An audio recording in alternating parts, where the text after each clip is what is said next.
திருச்சட்டத்தையோ இறைவாக்குகளையோ நான் அழிக்க வந்தேன் என நீங்கள் எண்ண வேண்டாம். அவற்றை அழிப்பதற்கல்ல, நிறைவேற்றுவதற்கே வந்தேன்.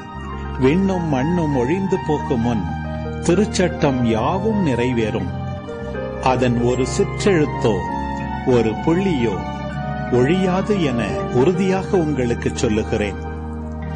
எனவே இக்கட்டளைகளில் மிகச் சிறியது ஒன்றையேனும் மீறி அவ்வாறே மக்களுக்கும் கற்பிக்கிறவர் விண்ணரசில் மிகச் சிறியவர் என கருதப்படுவார்.